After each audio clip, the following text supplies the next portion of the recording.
Sir क्या समझते हैं जो कोरोना की बात की जा रही है कि ये जो करेंसी में खासतौर पे पाकिस्तानी करेंसी में उतार चढ़ाव देखा जा रहा है, इसकी एक वजह कोरोना की वजह से इंटरनेशनल सूरत हाल भी है। क्या समझते हैं ऐसा ही है? दूसरा, अगर दीगर करेंसी से पाकिस्तानी करेंसी को अगर मवाजना किया जाए, खासतौर पे बांग्लादेश की बात की जाए, वहां पे भी तो कोरोना आया था, करेंसी वहां पे सस्टेन कर रही है, दीगर हालात और अपनी जगह लेकिन करेंसी सस्टेन कर रही है।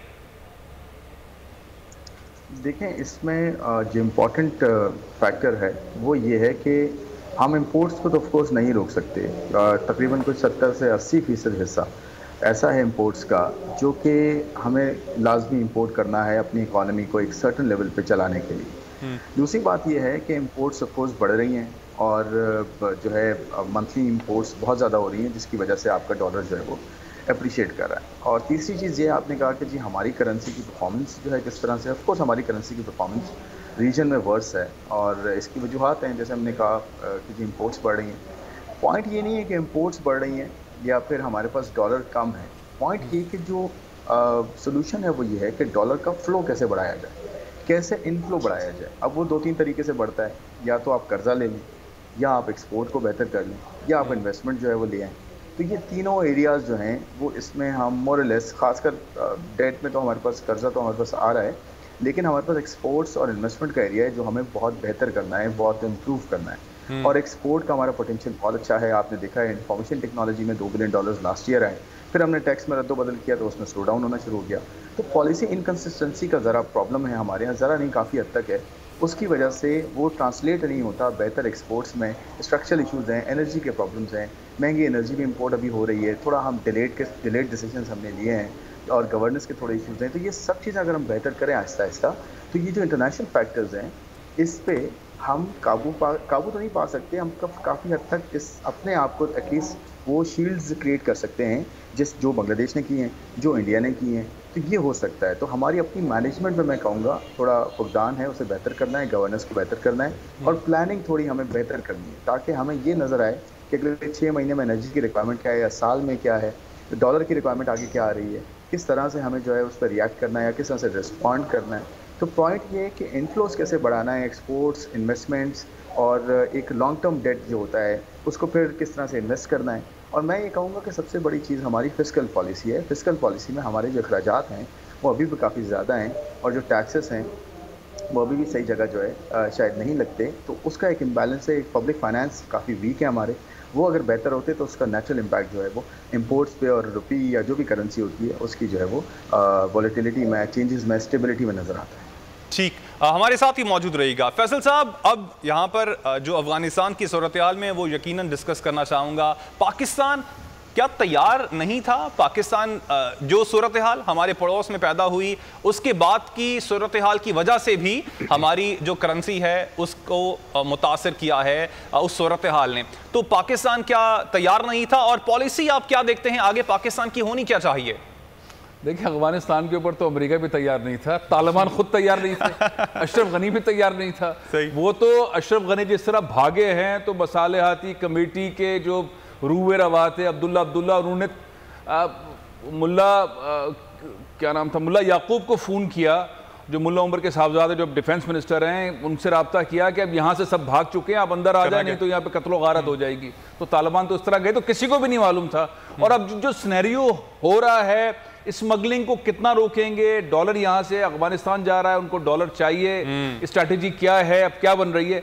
असल सवाल वो है जो आपने बाद में पूछा है। मेरे ख्याल है दोनों माहिरीन भी इसके ऊपर जो है वो अपना नुक्ता नज़र का इजहार करेंगे तो चीज़ समझ आएगी कि पाकिस्तान को यहाँ से या पिछले 6 माह से और अगले 6 माह और 1 साल और 2 साल तक, जब तक ये हुकूमत इलेक्शन नहीं हो रहे, तब तक शॉर्ट टर्म, मिड टर्म और लॉन्ग टर्म पॉलिसी बतानी चाहिए, अवेयरनेस क्रिएट करनी चाहिए। जो एक्सपोर्टर है वो परेशान है। मैं कराची के एक्सपोर्टर्स, फैसलाबाद के, लाहौर के, शेखुपुरा के, उन लोगों से राब्ते में, वो डरे हुए हैं। कभी कहते हैं हमने माल 2 साल के लिए बुक कर दिया इस प्राइस के अंदर, मैंने मोजे भेजने हैं अमेरिका, एक बड़ी चेन को भेजने हैं, रोजाना 3 लाख मोजे हम बना रहे हैं, अमेरिका भेजने होते हैं, हमने इस प्राइस के अंदर डन किया है। उस वक्त ट्रांसपोर्टेशन की कॉस्ट ये थी, डॉलर 155 रुपए का था, अब डॉलर 170 रुपए पर है, मुझे माहाना 10 करोड़ रुपए लॉस हो रहा है। ये मैं एक बहुत बड़े सनतकार की मैं आंसू बता रहा हूं उसके कराची में भी यही सूरत हाल है, शेखुपुरा में भी यही सूरत हाल है। गवर्नमेंट को चाहिए, जो मुजम्मिल साहब कह रहे थे, असल में अगर आप लोगों को आगाह नहीं रखेंगे, उनको प्लानिंग का नहीं बताएंगे, उनको स्ट्रैटेजी डिस्कस नहीं करेंगे, तो वो तो प्लान नहीं कर सकेंगे बिजनेस अपना। अगर आप सब ट्रेड ही जो है वो डॉलर्स में कर रहे हैं और किसी भी पाकिस्तान के सेक्टर को ये नहीं मालूम कि डॉलर के साथ क्या होने वाला है, और सब एक दूसरे को देख रहे हैं और कुछ समझ नहीं आ रहा, और सियासत हो रही है मुस्लिम लीग नून की, पीपल्स पार्टी की और पीटीआई की, और इलेक्शन ऐसे होंगे और फलाना ऐसा होगा, और जो असल चीज है इकोनॉमी उसको नजरअंदाज किए जाएंगी सारी पार्टीज, तो फिर अचानक से जाके हम गटर में गिरेंगे जैसे अभी हम गिर रहे हैं। तो स्ट्रैटेजी ये है कि short term, mid term, long term strategy बताई जाए, सनतकारों को पता हो, चैम्बर को पता हो, एफपीसीसीआई को पता हो, स्टॉक एक्सचेंज वालों को भी चीजें पता हो, इस सबको एक लूप में लेके लोगों को बताएं कि सारी दुनिया में ट्रांसपोर्टेशन कॉस्ट बढ़ गई है, अमेरिका में अब सामान ऐसे नहीं जाएगा, इंपोर्ट पे हमें यहां फंस रहे हैं। और ये चीजें बताना इसलिए जरूरी है कि इसको बताए बगैर हम निकल नहीं सकेंगे, हम छुप के नहीं निकल सकते। पेट्रोल और ऑयल और इसकी कीमतें बढ़ रही हैं, हम कान छुपा के निकल जाएंगे, ऐसा नहीं होगा। हमें बताना चाहिए, बताना पड़ेगा। शौकत तरीन साहब बताएं, इमरान खान साहब बताएं, फवाद चौधरी साहब बताएं, एक कैंपेन चलाएं, लोगों को, कौम को बताएं, बिजनेस कम्युनिटी को बताएं। अदरवाइज हम जिस अंधेरे में जा रहे हैं हम नुकसान के अलावा कुछ नहीं उठाएंगे। ठीक, अच्छा मुजम्मिल साहब, वजीर आजम साहब तो हमेशा से यही कहते हैं कि आपने घबराना नहीं है, तो मौजूदा सूरत हाल में आपको लगता है कि हुकूमत घबरा गई है? कुछ पॉलिसी आपको लगता है नजर आ रही है कि जो बनाई जा रही है करंट सूरत हाल को मद्देनजर रखते हुए, जिस तरह के फैसल साहब भी बात कर रहे हैं कि एक शॉर्ट टर्म, फिर लॉन्ग, मिड टर्म और फिर लॉन्ग टर्म पॉलिसी सामने आनी चाहिए, इस तरह की पॉलिसी आप मुस्तकबिल करीब में आते हुए देख रहे हैं? देखिए, बात यह है कि अभी आज कराची में, आप भी मेरे ख्याल से सारे कराची में ही हैं, आपको पता है कि तूफान की सूरत हाल है। तूफान की जिस तरह न्यूज़ आई है उस हिसाब से जो है कराची तैयार नहीं है, ठीक है ना। समटाइम्स जो है आलमी मईशतों में और मईशतों में कुछ चीज़ें ऐसी आती हैं कि वो जो है आपको वक्त ही नहीं देती तैयारी का। अभी ये जिस तरीके से मैं आपको बता रहा हूँ कि कोई दुनिया में आपने सुना होगा कि पिछले 15 से 20 दिनों में, खुरम साहब भी हैं, आपको इसकी तस्दीक करेंगे कि आलमी एनर्जी की प्राइसेस जो है 30% बढ़ गई। तो और इसी तरीके से जो है शिपिंग फ्रेट जो है, साल पहले $1000 जो अभी फैसल साहब ने बात की थी, चाइना से कंटेनर आता था, वो $9000 $10,000 उसका रेट हो गया। तो जिस तरीके से आलमी तब्दीलियां हुई हैं, पाकिस्तान के बस की बात ही नहीं है कि उसकी तैयारी जो है एकदम कर ले। अब लेकिन जो मैं सराहता हूँ इस हुकूमत की चीज़ों का, कि माजी में जैसे मैं कह रहा था कि हमारे हुक्मरानों ने जिद की थी कि कहीं ये ना हो कि पब्लिक से उन्हें बुरा भला सुनना पड़े, और उन्होंने क्या किया, जो हमारे बफर थे उनको जो है ज़ाया कर दिया।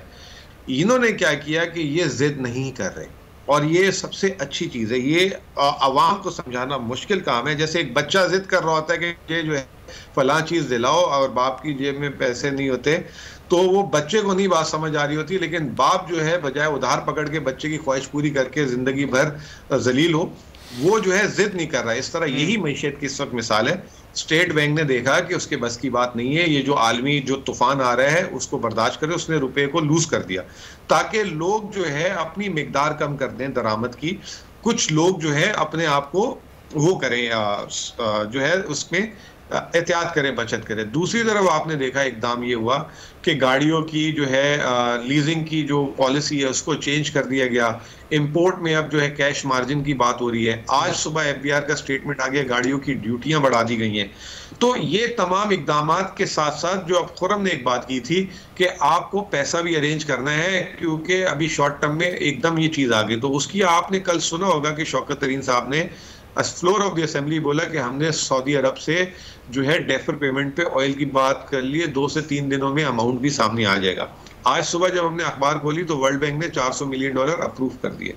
12 तारीख को जो है फिर हमारा IMF के जो है वजीर खजाना जा रहे हैं। अगर छठा रिव्यू हो गया तो हमें वहां से $1 अरब की किस्त आ जाएगी।